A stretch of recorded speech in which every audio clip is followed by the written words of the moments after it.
without further ado, I'd like to now invite Maulana Rizwan Rizvi Sahab to continue with this afternoon's majlis. Bar Muhammad wa Ali Muhammad salawat.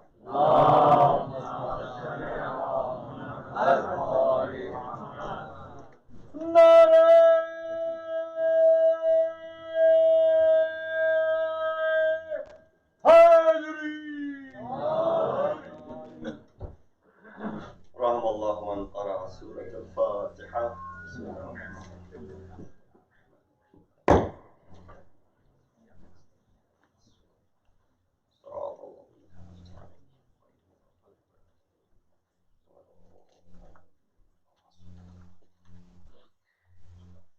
ایک دفعہ اور سورہ فاتحہ کی تلاوت کر کے مرحوم سید حسن علی ابن سید ناصر علی کی روح کو احسان کرتے ہیں. بسم اللہ الرحمن الرحیم.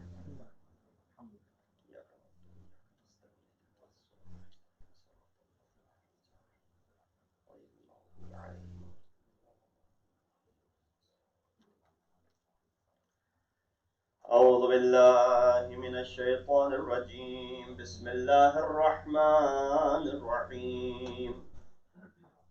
الحمد لله الذي قصرت عن رؤيته أبصار الناظرين وعجزت عن نعته أوهام الواصفين. الحمد لله رب العالمين. الصلاة والسلام على أشرف الأنبياء والمرسلين خاتم النبيين بالقاسم محمد وأهل بيته الطيبين الطاهرين المعصومين الذين أذهب الله عنهم الرجس وطهرهم تطهيرا.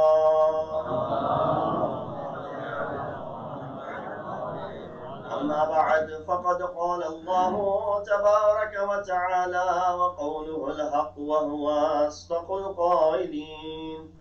بسم الله الرحمن الرحيم.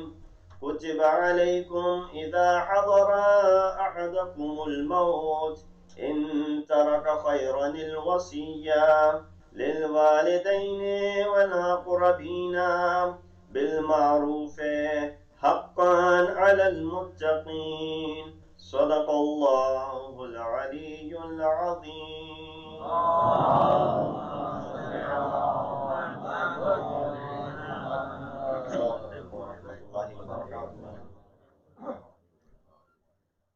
جیسا کہ آپ لوگوں کو کہ مستحضر ہے کہ یہ مجلس اعزا جو مجلس برسی ہے مرحوم اور مغفور سید حسن علی ابن سید ناصر علی، جو کہ یقیناً سینٹرل نیو جرسی خاص کر کے آستانہ زہرا کی کمیونٹی کے ہر دل عزیز، مجالس کی رونق اور ایک بامطالعہ شخصیت، یعنی یقیناً آپ سب کے مراسم رہے مرحوم سے اور گھر والوں کی ظاہر سی بات ہے سب سے بڑھ کے، لیکن جو مجھ سے رابطہ رہا خاص کر کے میرا جب قوم سے واپس آنے کے بعد سے ان سے تو تعلق رہا، اور جب بھی ملاقات ہوتی تھی مجالس اعزا میں، اور کبھی کبھی نماز صبح میں بھی مرحوم تشریف لایا کرتے تھے تو وہاں پہ بھی گفتگو رہتی تھی.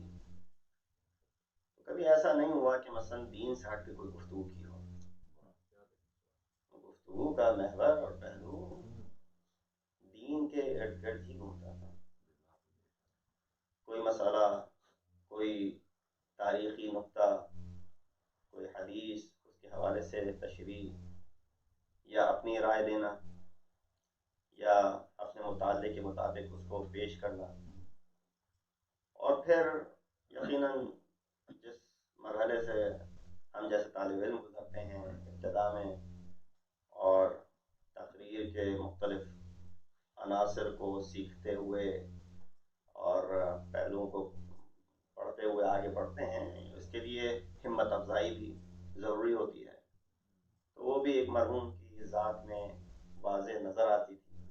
نہ صرف دوران مجلس ہمت افزائی کرتے اپنی واہ واہ اور داد کے ساتھ، بلکہ اگر کوئی قابل ذکر نقطہ ہوتا تو بعد میں آ کے اس کو تذکر بھی دیتے. تو اس سے معلوم ہوتا تھا کہ انسان خود صاحب مطالعہ ہے، اور جو چیز بیان کی گئی یقیناً اس کو بغور سنا. اور صرف یہ نہیں کہ مثلا مجلس اعضا ہے تو ہمیں آنا ہے، تو ایک فارمیلٹی ہے تو سن کے چلے گئے. نہیں، انسان اس میں دقت بھی کرے کہ کیا پڑھا جا رہا ہے، کیا کہا جا رہا ہے. ہاں، اگر کوئی چیز جو آپ کی سنی ہوئی ہے اس کو بیان کیا جا رہا ہے تو اس کو من باب استحباب قدر متیقن کے پہلے سن چکے ہیں، دوبارہ سن رہے ہیں، چلو ٹھیک ہے، اس میں کوئی نہ کوئی ان الذکر تنفع المؤمنین والی بات کہ مثلا ذکر، ریمائنڈر، تذکر انسان اور مومنین کے فائدے کے لیے ہے، تو اس لحاظ سے انسان اس کو دوبارہ سن لے کہ بھئی یہ تو پڑھ چکے تھے، یہ سنا تھا پہلے سے. تو تذکر یقیناً دیتے رہنا چاہیے. اسی لیے ہمارے دور کے آیت اللہ جوادی عاملی، ان کا یہ قول ہے کہ جہاں تک سائنسی علوم کا تعلق ہے، انسان ایک دفعہ سیکھتا ہے ان کو، اور پھر ان کور ویلیوز کو دوبارہ جا کے اس کو پڑھنے کی ضرورت نہیں ہوتی. مثلا اگر کوئی انجینئر بن رہا ہے یا مثلا کوئی فزیشین ڈاکٹر بن رہا ہے، تو اس کو وہ چیزیں جو ابتدا میں پڑھائی جاتی ہیں اس کو دوبارہ جا کے ان کو ریفر کرنے کی ضرورت نہیں پڑتی. ہاں، کوئی نئی ریسرچ اگر آتی ہے اس معاملے میں تو وہ یعنی میڈیکل جرنلز ہیں اور دیگر ہوتے ہیں، اس میں وہ پڑھتا ہے تاکہ اپ ٹو ڈیٹ رہے. یہ سب سے زیادہ آئی ٹی کی فیلڈ کو اس میں ریلیٹ کیا جا سکتا ہے کہ وہ جو آپ نے 20 سال پہلے چیزیں سیکھی تھیں وہ آبسولیٹ ہو گئی اور اب نئی ٹیکنالوجی آ گئی ہے، تو آپ کو اس نئی ٹیکنالوجی کو سیکھ لینا چاہیے تاکہ آپ کے کام میں اور اس میں کاروبار میں آپ کو فائدہ مند ہو. تو کہا کہ جو علوم اساسی ہیں انسان ان کو ایک دفعہ سیکھتا ہے. میتھس آپ کو پڑھائی گئی، اب آپ کو دوبارہ میتھس پڑھائی نہیں جائے گی، نہ ہی آپ میتھس پڑھنے کے لیے واپس جائیں گے کہ وہ جو ہم کو مڈل اسکول میں یا ایلیمنٹری اسکول میں یا ہائی اسکول میں ہم نے پڑھی تھی، ہم اس کو جا کے ہم اس کا ایک مرور کریں، دوبارہ سے اس کو پڑھیں. تو پتا ہے کہ یہ جو علوم ہیں ان کو ایک دفعہ پڑھایا جاتا ہے، پھر آگے چل کے انسان ان کو بروئے کار لاتا ہے اور ان کو استعمال کرتا ہے، اور یقیناً جب استعمال کرتا ہے پریکٹیکل لائف میں آتا ہے تو ان چیزوں کو دوبارہ سیکھنے کی ضرورت نہیں پڑتی، ایک ہی دفعہ سکھایا جاتا ہے. کہا لیکن ایک علم ایسا ہے کہ اس کو بار بار سکھانے کی ضرورت ہے، اور وہ علم اخلاق ہے. کہا اس لیے اس کو بار بار سکھانے کی ضرورت ہے چونکہ اس جانب سے ایک ایسا کارنامہ موجود ہے کہ جو بار بار آپ کو منحرف کرنے کے اوپر تلا ہوا ہے. مستقل اس کی تگودو یہ ہے کہ وہ آپ کو جو ہے وہ انحراف کی راہ پہ لے جائے. لہٰذا اس علم اخلاق کو انسان کو بار بار سیکھنا چاہیے، بار بار انسان کو اس کو سکھانا چاہیے تاکہ یہ چیز انسان کے ہاتھ سے نہ جا سکے. صلوات پیجیے محمد.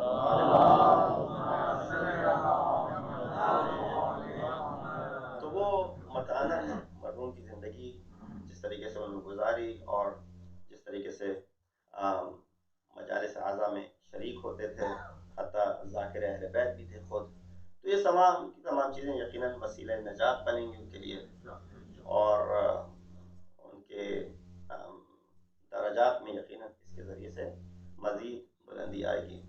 جو آیت آپ کے سامنے تلاوت کی، گو میرا ارادہ نہیں تھا اس گفتگو کو کرنے کا. مجلس آپ کو پتا ہے کہ میں جب پڑھنے آتا ہوں تو میرے ساتھ میرے نوٹس ہوتے ہیں. اکثر بعد میں لوگوں نے کہا بھی کہ مولانا یہ مجھے دے دیجیے، یا اس میں سے ہمیں کچھ لکھنا ہے جو آپ نے آیت پڑھی تھی. میں کبھی پوری چیز دے دیتا ہوں کہ میں رکھ دیجیے آپ، میرے پاس تو یہ کاپی موجود ہے اس کی. تو میں پریپیئر کر کے آتا ہوں مجلس تاکہ جو ہے وہ کچھ آپ کے سامنے ایسا پیش کیا جائے کہ یقیناً جب انسان اٹھ کے جائے تو یہ نہ ہو کہ جب نچوڑیں آپ اس کپڑے کو تو اس میں سے کچھ پانی نہ نکلے ہی نہ، سارا جو ہے وہ ڈرائی ہو چکا ہو. تو یعنی اٹھ کے جب انسان جائے تو ایک آدھ چیز بھلے سے تذکری طور پہ، تکراری طور پہ آپ کے سامنے موجود ہو. تو گفتگو کچھ اور تھی جو مجھے آج آپ کے سامنے پیش کرنی تھی، لیکن آیت جو میں نے آپ کے سامنے تلاوت کی وہ سورہ بقرہ کی آیت نمبر 180 ہے. مشہور معروف آیت ہے جس کا تعلق وراثت سے ہے کہ ارشاد خداوند متعال ہے کتب علیکم اذا حضر احدکم الموت خیرا الوصیہ، کہ تمہارے اوپر اس چیز کو واجب قرار دے دیا گیا ہے یا لکھ دیا گیا ہے. کتب علیکم سے مراد لکھ دیا گیا ہے لٹرلی، مگر کتب جہاں جہاں قرآن میں آیا ہے مثلا کتب علیکم الصیام تمہارے اوپر سیام لکھ دیا گیا ہے، یعنی واجب قرار دے دیا گیا ہے. یا کتب علیکم القصاص، قصاص تم پہ لکھ دیا گیا ہے یعنی واجب قرار دے دیا گیا ہے. یا کتب علیکم القتال، قتال یعنی جنگ پہ جانا تمہارے لیے لکھ دیا گیا ہے، یعنی یہ بطور واجب تمہارے لیے قرار دے دیا گیا ہے. اسی طرح یہاں پہ بھی یہ آیت موجود ہے جس میں کہا جا رہا ہے کتب علیکم اذا حضر احدکم الموت خیرا الوصیہ. یہ چیز تمہارے لیے لکھ دی گئی ہے کہ اگر تم میں سے کسی ایک کے اوپر وقت احتضار آ جائے، یعنی وہ جب انسان اپنی موت کو دیکھ رہا ہوتا ہے کہ بس اب موت قریب ہے میرے، تو خیرا الوصیہ تمہارے اوپر یہ کام واجب ہے کہ موت آنے کا وقت جب ہو تو کچھ مال جو تم چھوڑے جا رہے ہو اس کو وصیت کر دو، اپنے والدین کے لیے، اقربین اپنے رشتہ داروں کے لیے. اور اس کے بعد سے جو جملہ کہا گیا وہ کہا وہ بالمعروف حقا علی المتقین، یعنی وہ چیز جو کہ معروف میں سے ہے، اچھی چیزوں میں سے ہے، اس کو چھوڑ کے جاؤ، اور یہ حق ہے متقین کے اوپر. یہاں لفظ مؤمنین نہیں کہا بلکہ حق ہے یہ متقین کے اوپر. تو اگر تو آپ اپنے آپ کو متقین کی صف میں شمار کرتے ہیں تو یقیناً اس بات کے اوپر آپ اگری کریں گے اور اس عمل کو آپ انجام دیں گے کہ اپنی وصیت آپ چھوڑ کے جائیں. بھلے سے جو چیز بھی ہو انسان کے بارے میں، جو چیز بھی انسان ترکے کے طور پہ چھوڑ کے جا رہا ہے، کیونکہ بہرحال یہ ایک زندگی کا دستور ہے. گو کے روایات ہیں کہ اذا مات ابن آدم، جب انسان اس دنیا سے جاتا ہے، مثلا قالت، لوگ یہ کہتے ہیں ما ترک وقالت الملائکہ ما قدم، لوگ یہ کہتے ہیں کہ کیا چھوڑ کے گیا، کیونکہ ان کو انٹرسٹ اس چیز میں ہے، وہ جو چیز وہ چھوڑ کے جا رہا ہے تاکہ وہ ہمارے ہاتھ میں آئے گی کہ نہیں آئے گی. لیکن ملائکہ یہ کہہ رہے ہوتے ہیں ما قدمت، کیا بھیج چکا ہے، کیونکہ جو چیز اس نے پہلے سے آمادہ کر کے بھیج دی ہے اپنے لیے وہ اس کے زیادہ کام آنے والی ہے. کیونکہ جو چیز یہاں چھوڑ کے جا رہا ہے وہ کچھ عرصے کے لیے گھر والوں کے لیے فائدہ مند ہوگی، لیکن اس کے بعد سے دوبارہ وہ چیز زائل ہو جائے گی، ختم ہو جائے گی. امیر المؤمنین امام المتقین علی بن ابی طالب علیہ السلام کا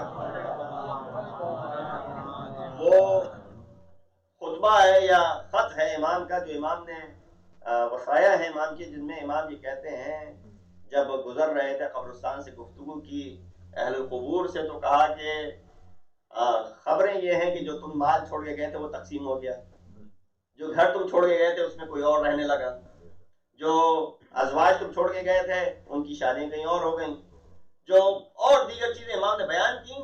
کہا یہ تو خبر ہے اس دنیا کی، تمہارے پاس کیا خبر ہے تم بتاؤ. تو پھر امام نے کہا کہ ہاں اگر ان کو زبان گویائی دے دی جاتی تو یہ جواب دیتے ہیں خیر الزاد التقوی، یعنی بہترین زاد راہ کیا ہے، تقوی اختیار کرو. کہا امام کیا یہ آپ کی آواز سن رہے ہیں؟ کہا تم سے بہتر سن رہے ہیں، اور جواب بھی دے سکتے ہیں، تم نہیں سن سکتے ان کے جواب کو. اور کہا اگر دے سکتے ہوتے جواب، کیونکہ کسی کسی کو اجازت ہے دینے کی مومنین کے ارواح کو، لیکن جو دے سکتے تھے وہ یہ کہتے کہ خیر الزاد التقوی، بہترین زاد راہ کیا ہے، تقوی ہے. لہذا یہاں پہ آپ جوڑیے اس آیت میں بھی سورہ بقرہ کی 180 میں جب وصیت کا تذکرہ کیا گیا تو کہا حقا علی المتقین، کہ متقین کے لیے یہ چیز حق بات ہے، ان کے اوپر یہ حق ہے کہ وہ اس کام کو انجام دیں. جیسا کہ پہلے عرض کیا لفظ کتبہ معمولاً فرائض کے لیے آتا ہے، جو چیزیں واجب ہوتی ہیں. کتب علیکم الصیام، کتب علیکم القتال، کتب علیکم القصاص، واجب امر کے لیے لفظ کتبہ استعمال کیا جاتا ہے کنایہ کے طور پہ، کہ لکھ دی گئی ہے چیز تمہارے اوپر. اللہ نے اپنے اوپر بھی ایک چیز لکھی، کتب علیہ الرحمہ، اللہ نے اپنے اوپر رحمت کو لکھ لیا، یعنی جس چیز کو خدا نے اپنے اوپر واجب قرار دیا وہ رحمت ہے. یعنی جس چیز کو خدا چاہتا ہے کہ میں اگر کوئی چیز obligation ہے میرے اوپر، واجب ہے میرے اوپر، تو وہ یہ ہے کہ میں تمہارے ساتھ رحم کروں اور تم سے رحمت سے پیش آؤں. تو خدا کی رحمت سے کبھی انسان مایوس نہ ہو. لہذا اس آیت کی طرف بھی کچھ احتمالات دیے گئے ہیں کہ کیا مراد کتب علیکم اذا حضر احدکم الموت خیرا الوصیہ، مراد اسے واجب ہے کہ یہ انسان وصیت لکھے، کیا وہ واجب ہے یہ، یا نہیں مستحب ہے 3 مشہور قول ہیں اس کے بارے میں. پہلا قول جو اس بارے میں ہمیں ملتا ہے وہ یہ ہے کہ یہ چیز شاید عمل مستحب ہو، اور چونکہ اتنا مہم اور اہم عمل مستحب ہے، مستحب مؤکد جس کو ہم کہتے ہیں، لہذا اس کو کوتبہ سے تعبیر کیا گیا. جیسے بہت سارے اعمال ہیں مستحبہ جو کہ مستحب مؤکد ہیں، جن کو اکثریت شاید واجب سمجھتی ہے. مثلا میں اپنی ہی مثال دے دوں، کسی اور کی کیا مثال دوں. ایک زمانے تک ہم یہ سمجھتے تھے یہ قربانی کرنا واجب ہے. عید الاضحیٰ پہ لفظ اضحیٰ ہے، ضحیٰ نہیں ہے. اکثر لوگ کہتے ہیں عید الضحیٰ. عید الضحیٰ نہیں، عید الاضحیٰ. اضحیٰ اضحیہ سے، قربانی سے نکلا ہے. عید الاضحیٰ پہ قربانی کرنا واجب سمجھتے ہیں، اور شاید بہت سارے لوگوں کے ذہن میں یہی ہو کہ ہاں واجب ہے. یہ واجب صرف اس پہ ہے کہ جو حج کے مناسک انجام دے رہا ہے. جو حج انجام دے رہا ہے اس کے اوپر واجب ہے کہ وہ قربانی دے. بغیر قربانی دیے اس کا حج مکمل نہیں ہے، نامکمل رہ جائے گا. یہ حج کے واجب ارکان میں سے ہے. لیکن جو حج پہ نہیں گیا ہے، سب تو نہیں گئے ہوئے حج پہ، جو حج پہ نہیں گیا ہوا ہے، جو اپنے گھر میں ہے، اپنے وطن میں ہے، اس کے لیے مستحب مؤکد ہے. یعنی اتنی تاکید کی گئی ہے اس استحباب کی کہ انسان سمجھتا ہے کہ شاید یہ ایک واجب فعل ہے. یعنی میں تو ایک حد تک، ایک عرصے تک یہ سمجھتا ہے کہ واجب ہے، اسی لیے سب اتنا جو ہے وہ زور دیا جاتا ہے اس قربانی کے اوپر. لیکن نہیں، مستحب ہے، مستحب مؤکد ہے. تو یہاں پہ بھی وصیت کرنا استحباب مؤکدی ہے، لہذا اس کو کتب علیکم سے تعبیر کیا گیا کہ تمہارے اوپر یہ لکھ دیا گیا ہے کہ تم وصیت چھوڑ کے جاؤ. لہذا ایک یہ تعبیر ہے کہ یہ عمل استحباب ہے، عمل واجب نہیں ہے. دوسرے کچھ ایسے ہیں کہ جو معتقد ہیں کہ یہ آیت اوریجنلی تو واجب تھی، لیکن جب آیت ارث نازل ہو گئی، سورہ نساء کی ابتدائی آیات 11 اور 12 جب نازل ہوئیں، جس میں ڈیٹیل سے ارث کی بحث کی گئی کہ اس کا اتنا بنتا ہے حق، اس کا اتنا بنتا ہے حق، اس کو اتنا دیا جائے گا، اس کو اتنا دیا جائے گا. اگر میاں بیوی میں سے کوئی ایک مر جاتا ہے، اگر بیوی کا انتقال ہو جاتا تو میاں کو اتنا ملے گا، یعنی ہاف. اگر بچے نہیں ہیں، اگر بچے ہیں تو 1/4 ملے گا. یا اگر میاں کا انتقال ہو جاتا ہے بیوی کو 1/4 ملے گا، اگر بچے ہیں تو 1/8 ملے گا. اس طریقے سے تمام یہ ارکان اور احکام اس آیت کے اندر موجود ہیں. یا اگر ماں باپ ہیں تو ماں باپ کو 1/6 ملے گا، اور دیگر جتنے بھی اولاد ہیں جو میل ہیں ان کو جو ہے وہ 2 برابر ملے گا فیمیلز کے نسبت سے. تو اس طریقے سے یہ ارکان ان 2 آیات میں سورہ بقرہ کی آیت نمبر 11 اور 12 کے اندر موجود ہیں. تو کہا یہ گیا کہ شاید یہ آیت ارث موجود تھی وجوب کے حوالے سے، واجب تھی یہ، لیکن بعد میں جب وہ آیات سورہ نساء کی نازل ہو گئی تو یہ نسخ ہو گئی، منسوخ ہو گئی. اب یہ واجب نہیں رہی، چونکہ اللہ نے پہلے سے ہی اسٹیپولیٹ کر دیا کہ تم کو کس طریقے سے وصیت کرنی ہے، تمہارا کیا مال کس طریقے سے ڈسٹریبیوٹ کیا جائے گا. لہذا اب اس آیت کے وجوب کا کوئی پہلو نظر نہیں آتا ہے. تو پہلی دلیل کیا ہو، پہلی ٹرانسلیشن کیا ہوئی کہ مستحب ہے، مستحب مؤکد ہے. دوسری ایکسپلینیشن کیا ہوئی کہ آیت تھی وجوب کے لیے لیکن منسوخ ہو گئی چونکہ سورہ نساء کی آیت نمبر 11 اور 12 آ گئی، جس میں ڈیٹیلز کے طور پہ تمام مسائل وصیت کو بیان کر دیا گیا. اور تیسری جو نظر بیان کی گئی ہے وہ یہ ہے کہ ہو سکتا ہے کہ ابھی بھی وجوب اس کا باقی ہو جہاں جہاں ضرورت ہے. یعنی ایک چیز تو معلوم ہے کہ انسان کے اثاثے کتنے ہیں اور اس کو جو ہے وہ آسانی سے ڈسٹریبیوٹ کیا جا سکتا ہے، لیکن بعض ایسی چیزیں ہیں کہ جس کو شاید کسی اور کو علم نہ ہو، یعنی انسان مقروض رہا ہو کسی کا، یا اس کے ذمے کچھ ایسے واجبات ہوں کہ جس کو اس نے انجام نہ دیا ہو اپنی زندگی میں، تو بہتر ہے کہ اس کو لکھ دے، وصیت کر دے، تاکہ اس کے وارث اس کو جو ہے وہ عمل پیرا ہو سکیں اور ان چیزوں کو انجام دے سکیں. صلوات دیجیے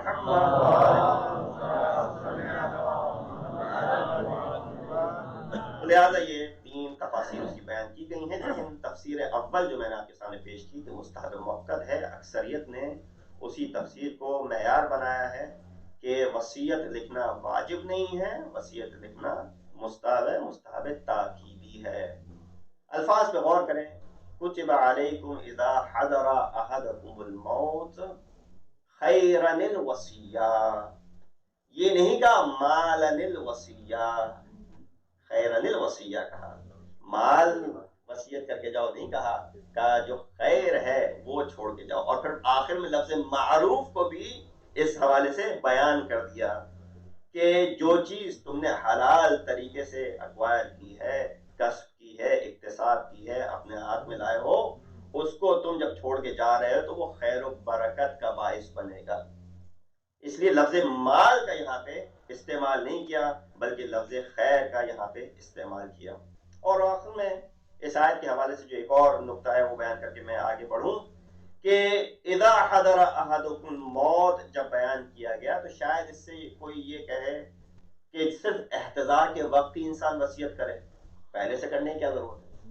آیت تو صاف صاف یہ کہہ رہی ہے نا کہ اذا حضر احدکم الموت، جب موت اور یا تم احتضار کی حالت میں آ جاؤ، یعنی وہی آخری ایام آخری وقت ہے تمہارا، اس وقت وصیت کرنا شروع کر دو. کہا ہاں اس وقت تک مہلت ہے، لیکن ہر عاقل چاہے گا کہ اپنے ہوش و حواس میں جب اس کے ہاتھ میں وقت ہے، سب چیزیں سمجھ سکتا ہے، اس وقت اس وصیت کو انجام دے دے تاکہ وقت کی تنگی اس کو پیش نہ آئے.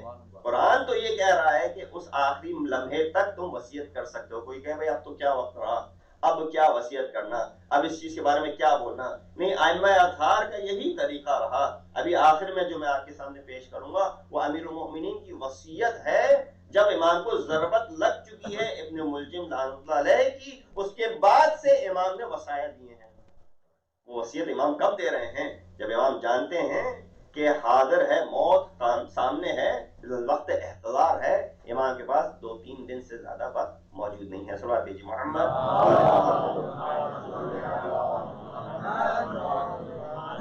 لہذا انسان وصیت کر کے ایک اپنے فریضے کو بھی انجام دے گا، اور ممکن ہے کہ بعد میں پیش آنے والے نامساعد حالات کو بھی بہتر کر سکے. کیونکہ یقیناً جب مال آتا ہے سامنے تو اچھے جو ہیں وہ پھر جاتے ہیں، اور اسی لیے تو قول بھی ہے مولا کا کہ اگر کسی کو امتحان لینا ہے کسی کا تو 2 طریقے امتحان لینے کے. ایک تو ہے کہ سفر پہ چلے جاؤ، دوسرا ہے کہ اس کو کچھ پیسہ دے دو، قرض دے دو، لون دے دو، اور پھر اس کے واپسی کا انتظار کرو کہ اگر تو مال کی لین دین میں وہ کھرا ہے تو یقیناً تمام معاملات میں دیگر میں بھی وہ کھرا نظر آئے گا. اور سفر کا تو خیر واضح ہی ہے طریقہ، اس لیے کہ انسان کو سفر میں کیوں امتحان لیا جا سکتا ہے؟ جب انسان گھر پہ ہوتا ہے تو ساری چیزیں اس کے لیے سامنے میسر ہوتی ہیں، جس چیز کی وہ طلب کرتا ہے وہ چیز اس کو مل جاتی ہے. ہاں جب سفر کی حالت میں ہوتا ہے تو ہر چیز اس کو میسر نہیں ہوتی ہے، مشکل ہوتی ہے، کمپرومائز کرنا پڑتا ہے. اگر انسان اس وقت کمپرومائز نہیں کر رہا ہے تو اس کا اصلی چہرہ آپ کے سامنے پیش کیا جا سکتا ہے. تو لہذا کہا کہ بالمعروف حقا علی المتقین، لفظ معروف کا استعمال کیا ہے کہ یہ چیز عقل پسند ہے. معروف یعنی وہ چیز جو آپ کی عقل کو پسند آئے گی کہ انسان اس عمل کو انجام دے لے، یہ نہ ہو کہ انسان کے پاس وقت نہ رہ جائے. صلی اللہ علیہ محمد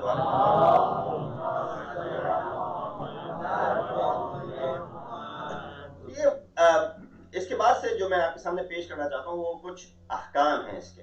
اول تو یہ ہے کہ ممکن ہے کہ آپ کہیں کہ بھائی ہم چاہتے ہیں، اور ایسے میرے سامنے کیسز آئے بھی کہ مولانا ہمارے فرزند تو ماشاءاللہ بہت ویل ٹو ڈو ہیں، ہم چاہتے ہیں کہ زیادہ بچیوں کو دے جائیں، یا مثلا فلاں کو جو ہے وہ اتنا دے دیں، فلاں کو اتنا دے دیں. لیکن قرآن نے تو پہلے سے اسٹیپولیٹ کر دیا ہے کہ جو میل بچے ہیں ان کو اتنا جائے گا اور جو فیمیل بچے ہیں ان کو اتنا جائے گا، بیوی کو اتنا جائے. میں چاہتا ہوں بچے تو ویل ٹو ڈو ہیں، کام کر رہے ہیں، شادیاں ہو گئی ہیں، وائف کو زیادہ چھوڑ کے چلا جاؤں، وائف کے حق میں زیادہ لکھ دیا جائے.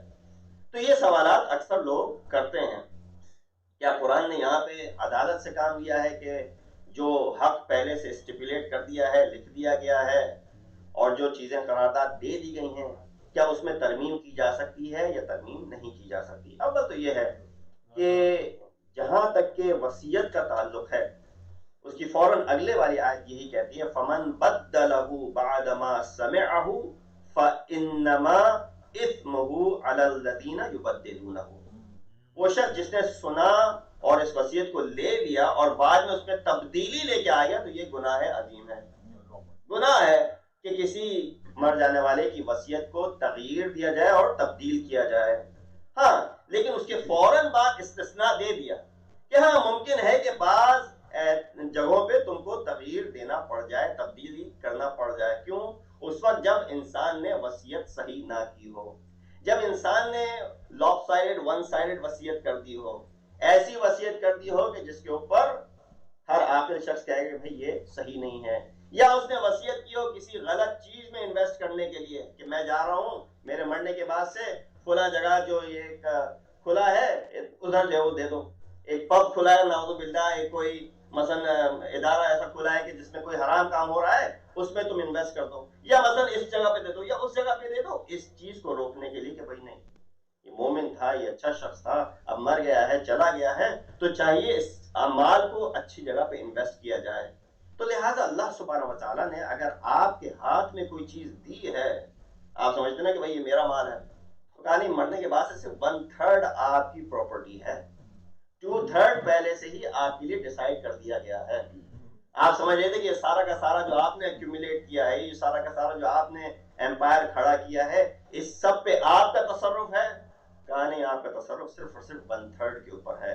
اگر وصیت کر سکتے ہیں تو آپ صرف اور صرف 1/3 کے اوپر کر سکتے ہیں. ہاں لیکن اگر موسی جو وصیت کر رہا ہے اس سے کوئی غلطی ہو گئی ہے یا اس نے کوئی اشتباہ کر دیا ہے تو کوئی حرج نہیں ہے. کہتے ہیں فمن خاف من موسن جنفا او اثما فاصلح بینہم فلا اثم.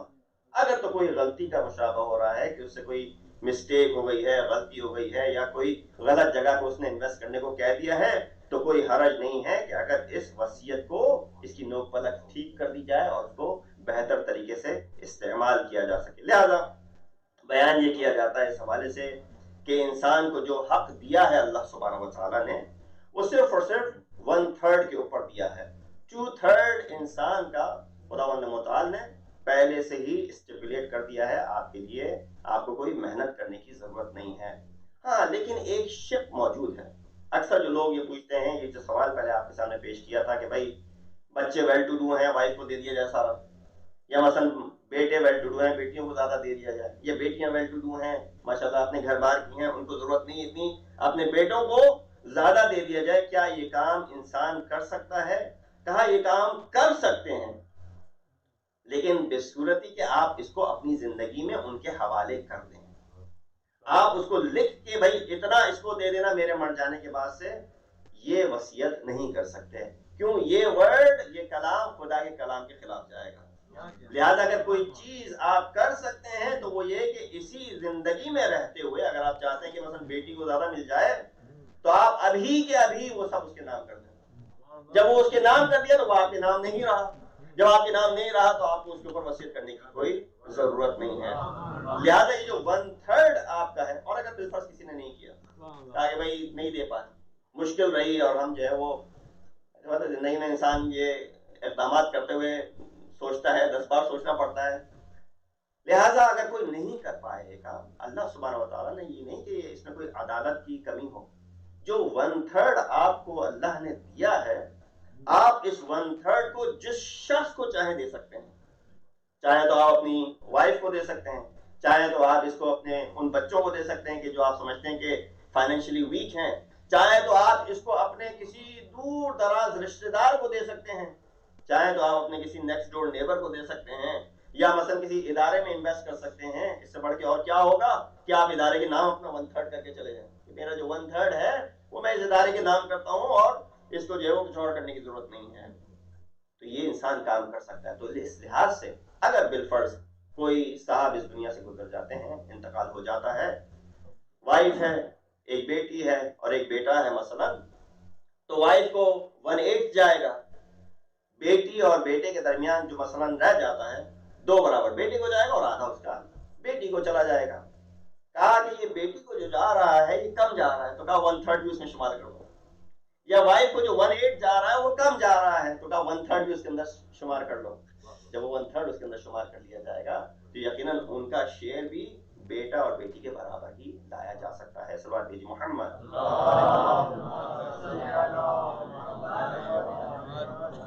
تو لہٰذا یہ اس کے کچھ احکام ہیں، فلسفہ ہے اس کے پیچھے. خداوند متعال نے ان آیات کے اندر اس فلسفے کو بھی بیان کیا ہے کہ کیوں ہم نے یہ تاکید انسان کے اوپر کی ہے کہ حقاً علی المتقین سے اس چیز کو انسان اس فلسفے کو بخوبی سمجھ سکتا ہے.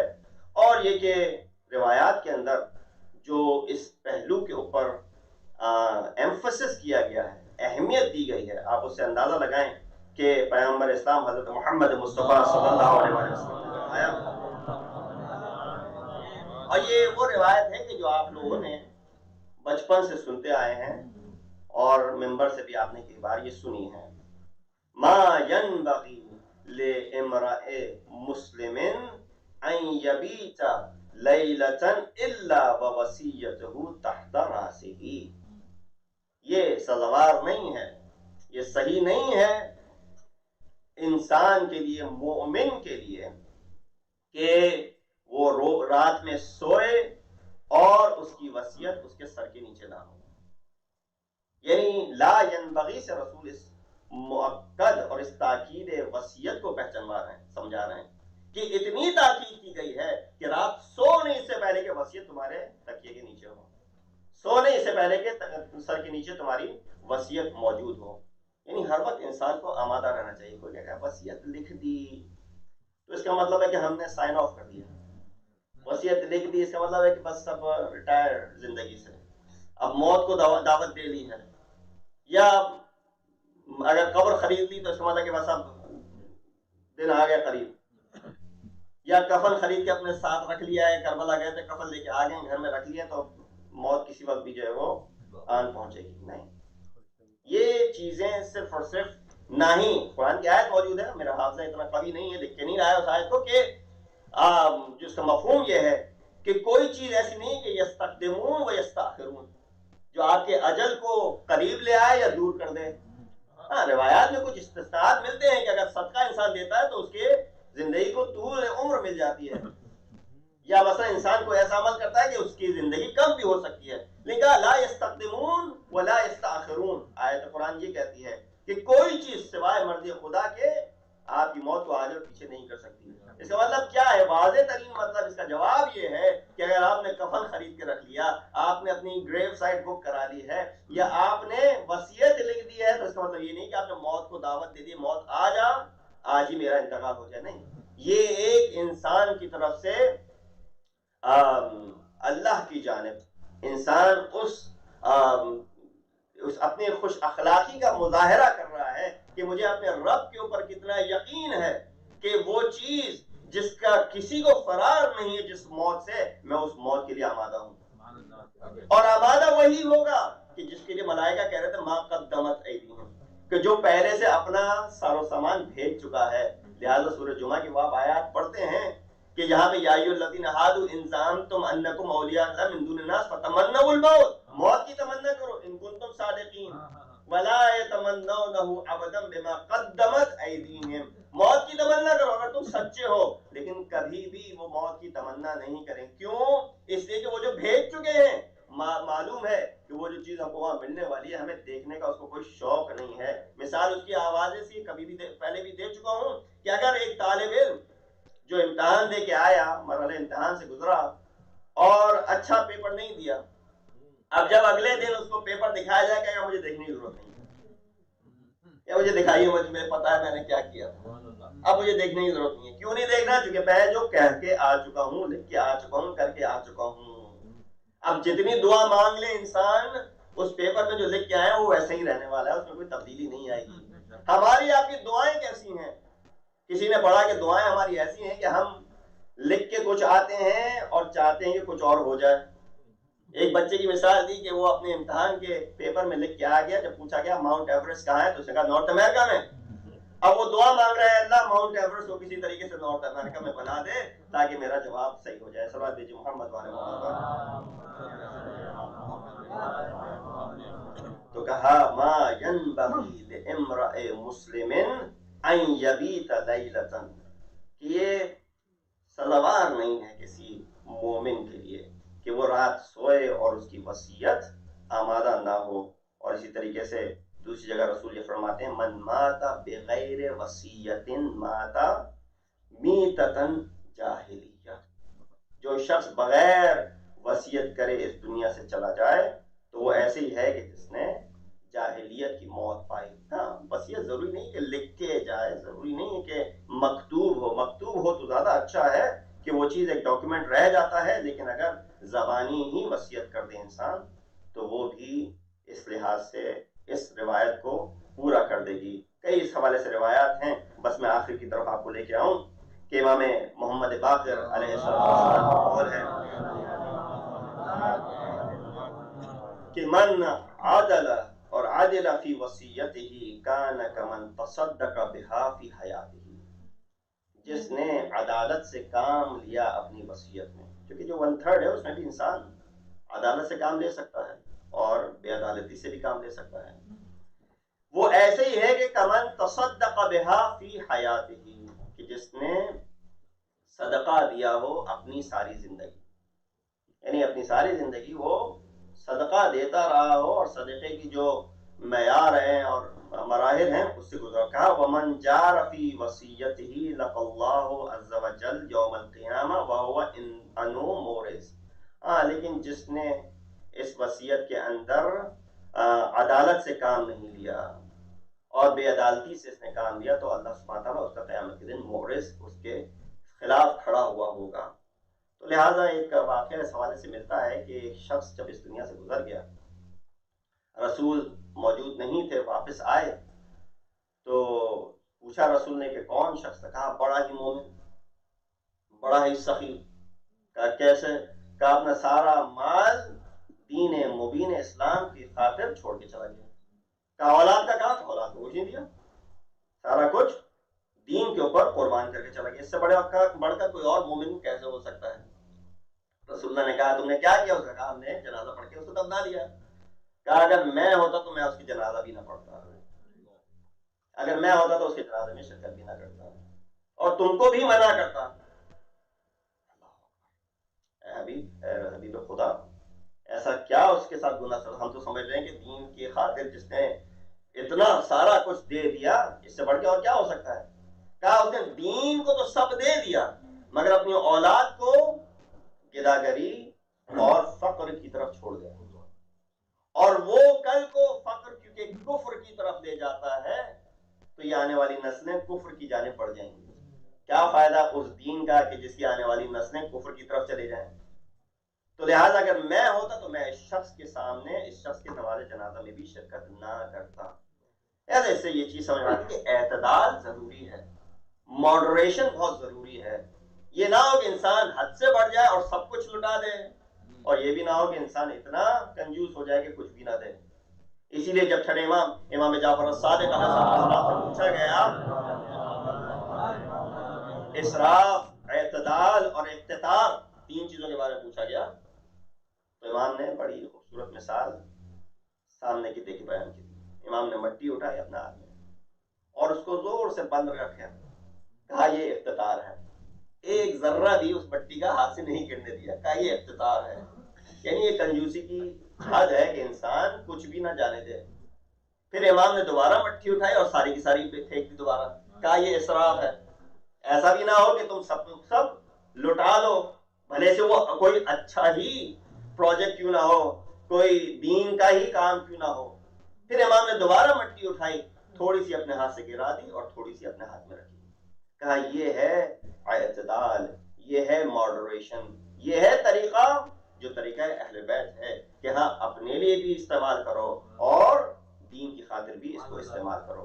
لہذا وصیتیں موجود ہیں, آپ ان وصیتوں کا مطالعہ کریں. آخر میں جو میں آپ کے سامنے وصیت پیش کرنا چاہتا ہوں وہ وصیت ہے امیر المؤمنین امام المتقین علی ابن ابی طالب علیہ السلام کی. کہ اس سے پہلے کہ میں اس وصیت کی طرف جاؤں, یقیناً ان تمام وصایا میں جو 1/3 انسان کا ہے, بقیہ تو اسٹیپولیٹڈ ہے, اس کا تو کوئی آپ کو پریشانی نہیں ہے. جو 1/3 ہے اس میں بھی یہ ہے کہ انسان, یہ جو ڈویژن ہوتا ہے, پہلے انسان کے قرض کو ادا کیا جاتا ہے. تو اگر مرنے والے کے ذمے کوئی قرض ہوگا تو وہ پہلے ادا کیا جائے گا، اس قرض کی ادائیگی کے بعد سے جو بچے گا وہ پھر مال اولاد کے اندر ڈسٹریبیوٹ ہوگا۔ تو قرض پہلے ادا ہوتا ہے، وہ سب سے پہلا حق ہے، اس کے بعد سے اس کو ڈسٹریبیوٹ کیا جائے۔ یا یہ کہ وہ قرض ادا ہو گیا اور اس کے بعد سے اس 1/3 کے اندر انسان اپنی کوئی بھی وصیت کر سکتا ہے کہ مثلا میرے بہاف پہ مثلا نمازیں پڑھی تو ہیں ساری زندگی، لیکن ہو سکتا ہے کہ نمازیں کچھ چھوٹ گئی ہوں، تو احتیاطاً مثلا 1 سال کی نماز پڑھوا دو۔ ویسے تو واجب ہے بڑے فرزند کے اوپر، لیکن اگر انسان کو یہ امید نہ نظر آ رہی ہو کہ اولاد یہ کام انجام دے پائے گی، تو بہتر ہے کہ انسان اپنا بندوبست پہلے ہی کر لے۔ کبھی 100 دن کی نمازیں یا 1 سال کی نمازیں آن بہاف آف، یہ ایک واحد چیز ہے کہ انسان اپنی زندگی میں نیابت میں کروا سکتا ہے، وہ ہے حج۔ اس کے علاوہ جتنے بھی واجبات ہیں وہ صرف اور صرف انسان کی زندگی کے بعد سے ہو سکتے ہیں۔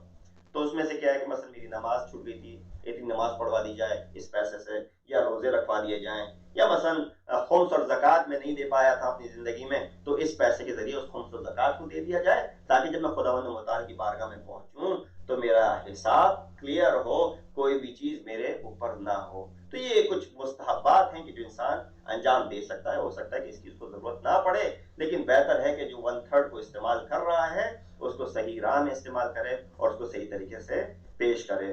آخر میں جو چیز آپ کے سامنے پیش کرنی ہے کہ وہ وقت امیر المؤمنین کے اوپر پڑا کہ جب امام کے وہ ضربت لگی، اور ضربت لگنا تھا، امام جب گھر پہنچتے ہیں تو امام نے تمام بچوں کو اکٹھا کیا۔ انشاءاللہ مسائل کی طرف میں آپ کو لے کے آؤں گا۔ یہ 2 وصیت بس امام کی آپ کے سامنے پیش کرنی ہے۔ امام نے پہلی جو چیز بیان کی وصیت میں، جو پہلے الفاظ ہیں وہ یہ ہیں اوصیکما، اور یہ بیان کر رہے ہیں امام حسن اور امام حسین علیہ السلام سے۔ اوصیکما کا لفظ دلالت کر رہا ہے کہ تم دونوں کو میں یہ وصیت کرتا ہوں، حالانکہ ان دونوں کو وصیت کرنے کی کوئی ضرورت نہیں ہے۔ جو چیزیں بیان کی جا رہی ہیں، امام کس چیز کے بارے میں وصیت کر رہے ہیں ان دونوں کو؟ اوصیکما بتقوی اللہ، میں تم دونوں کو تقوی کی وصیت کرتا ہوں۔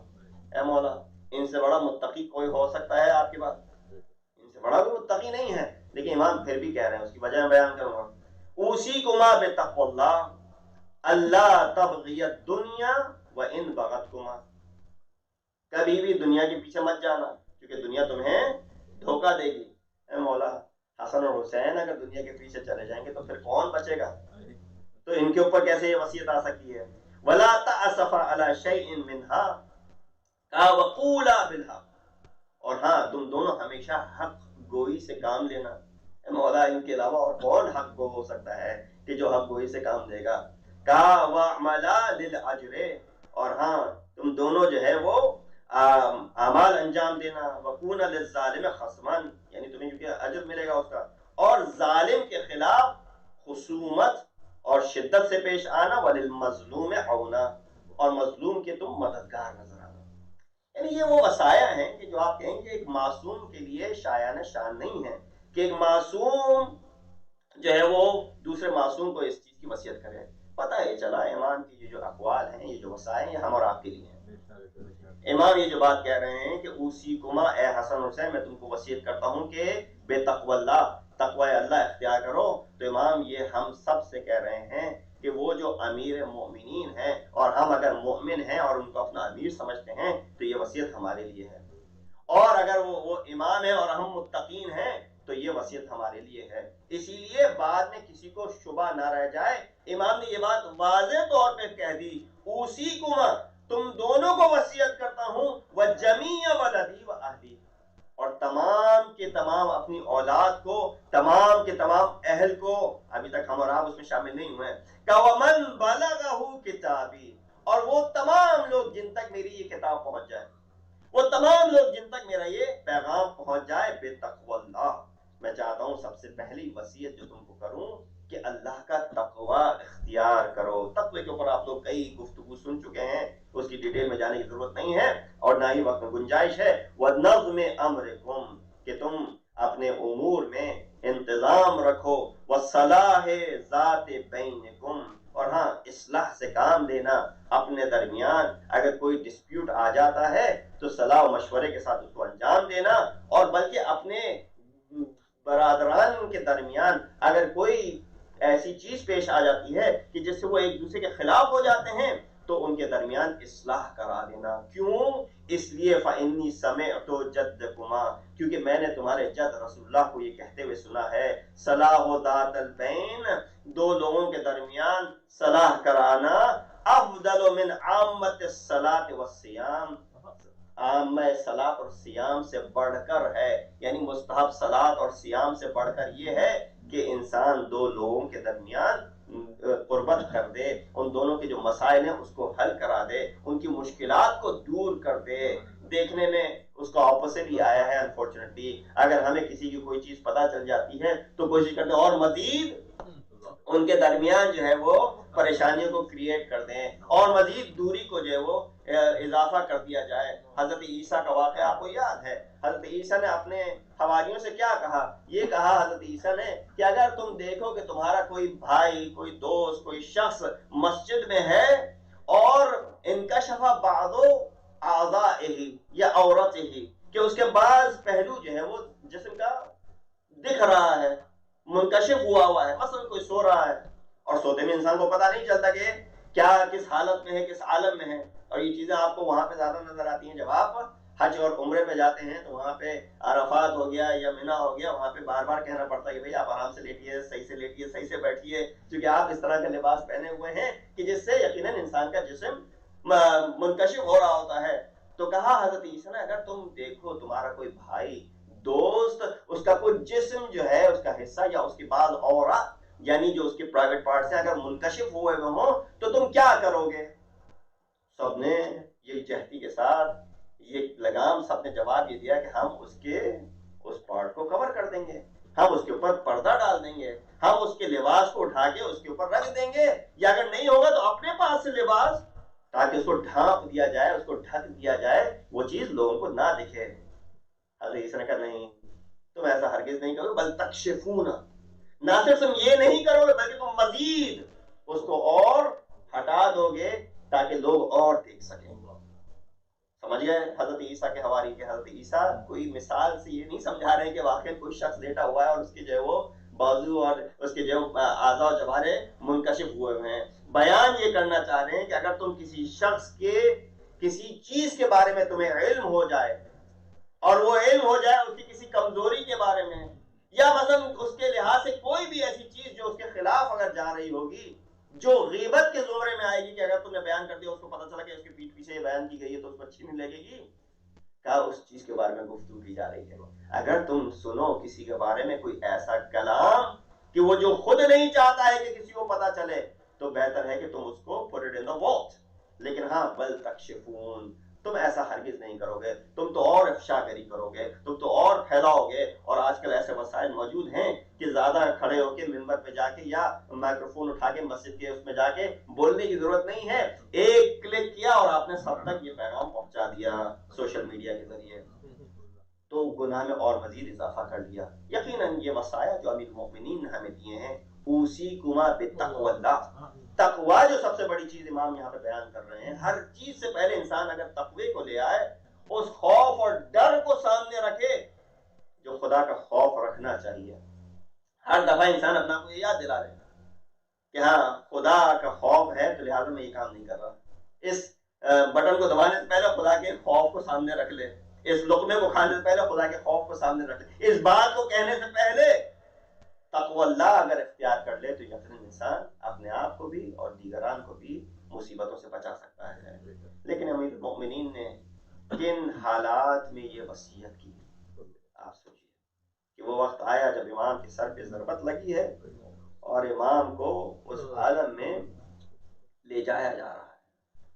جب امام کو لے جایا جا رہا تھا اور یہ مصائب آپ کے بارہا سنے ہوئے ہیں، لیکن جب بھی یہ مصائب سامنے آتے ہیں کہ وہ شخص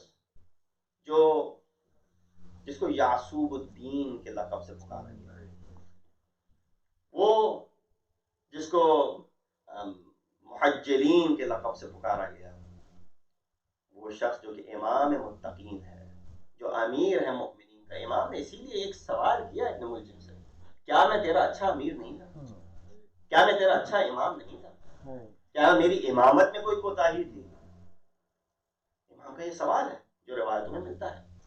یہاں تک کہ امام نے جب یہ گفتگو ہوئی ہے امام کی اور ابن ملجم کی، تو امام نے سنا اس کے کراہنے کی آواز آ رہی تھی، تو کہا یہ کون ہے کہ جس کو درد کی کیفیت ہو رہی ہے؟ کہا امام یہ ابن ملجم ہے کہ جس نے آپ کے اوپر ضربت لگائی ہے. کہا اس کے ہاتھوں کو ہلکا کر دو، اس کے ہاتھوں کی رسی کو ہلکا کر دو، میں نہیں چاہتا کہ حتیٰ میرا مجرم بھی اس کے اوپر کسی قسم کی جو ہے وہ پریشانی پیش آئے. کہا مولا یہ ابھی مجرم ہے اور اس کا جرم بھی ثابت ہے اور اس کو قصاص بھی ہوگی، اس کے باوجود آپ یہ کہہ رہے ہیں. امام شاید کوئی پیغام دینا چاہ رہے ہوں گے کہ دیکھو ہاں یہ شخص ہمارا ابھی اسیر ہے، ہم چاہتے ہیں اسیر کے ساتھ بھی ایسا عمل کریں کہ اس کو کسی قسم کی کوئی پریشانی نہ ہو، کہ اگر اس کے ہاتھ بندھے ہوئے ہوں تو اس کے ہاتھوں کو ڈھیلا کھول دو تاکہ اس کو مصیبت اور پریشانی نہ ہو. کہا شاید پیغام دے رہے ہوں کوفے والوں کو، یہ کوفہ ہی ہے نا جہاں امام کو ضربت لگی ہے. اے کوفے والوں، اگر کچھ عرصے بعد تمہارے درمیان اسیروں کا قافلہ آئے، ارے تو ان کے گلوں میں اگر تم نے رسیاں باندھی ہوئی ہو تو رسیوں کو زور سے مت باندھنا. ارے یہ علی کی بیٹیاں ہیں، یہ زینب اور ام کلثوم ہے. بس وہ وقت آتا ہے، امام وصیت کر رہے تھے، جب وصیت کر چکے تمام وصایا پورے ہو گئے، سب کا ہاتھ حسن کے ہاتھ میں رکھا. جب یہ سب ہو چکا، ایک ماں ادھر کھڑی تھی جس کے ایام شہادت وفات کے ایام ہے، ام البنین موجود تھی ادھر. بس دیکھا فرزند قمر بنی ہاشم ابو الفضل عباس کا ہاتھ امام علی نے امام حسن کے ہاتھ میں نہیں دیا. مولا میرے فرزند سے کوئی غلطی ہو گئی، اس کا ہاتھ آپ نے نہیں دیا. امام نے عباس کو بلایا، حسین کو بلایا، حسین کے ہاتھ میں عباس کا ہاتھ، عباس کے ہاتھ میں حسین کا ہاتھ، اور یہ وصیت کی اے عباس جان لینا تم میرے فرزند ہو اور حسین سبت رسول رسول کا فرزند ہے. ارے جب تک زندہ رہنا حسین پہ کوئی آنچ نہ آئے. اسی لیے جب یہ قافلہ پلٹ کے آیا، بشیر کو حکم ہوا جاؤ اعلان کر دو وہ قافلہ حسین کا پلٹ کے آ گیا ہے. امام زین العابدین نے مدینے سے باہر پڑاؤ ڈالا، وہاں بیٹھ گئے اس حد تک کہ محمد حنفی آتے ہیں اپنے بھتیجے کو ڈھونڈتے ہوئے لیکن پہچانے نہیں. 21 سال کا سن ہے، ارے اتنی پیری اتنا بڑھاپا 1 سال میں. اجرکم اللہ. بشیر نے اعلان کیا، ام البنین پہنچی، اے بشیر حسین کی کیا خبر ہے؟ کہا اے ام البنین تحمل سے کام لینا، تمہارے فرزند عباس کو شہید کر دیا. کہا حسین کی خبر دو، کہا صبر سے کام لینا، جعفر کو شہید کیا، عثمان کو شہید کیا، عبداللہ بھی شہید ہو گئے. گو کہ تمہارے چاروں فرزند شہید. کہتی ہے ام البنین میں تجھ سے پوچھتی ہوں حسین کی خبر دے، تو میرے فرزند کی خبر دیتا ہے. کہا حسین بھی سب شہید ہو گئے. کہا ممکن نہیں ہے عباس کے ہوتے ہوئے حسین پہ کوئی آ جائے، میں یقیناً دودھ نہ بخشوں گی. بس یہ سننا تھا. بشیر نے کہا اے بی بی جب تک عباس زندہ رہے حسین پہ آنچ نہ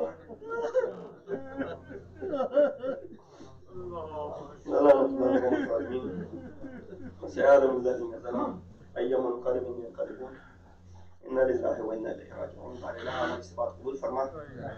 ہم گناہگار ہیں، ہمارے گناہوں سے درگزر فرما. ہمیں اہل بیت علیہ السلام کے نقش قدم چلنے کی توفیق عطا فرما، ان کی تعلیمات پر عمل کرنے کی توفیق عطا فرما.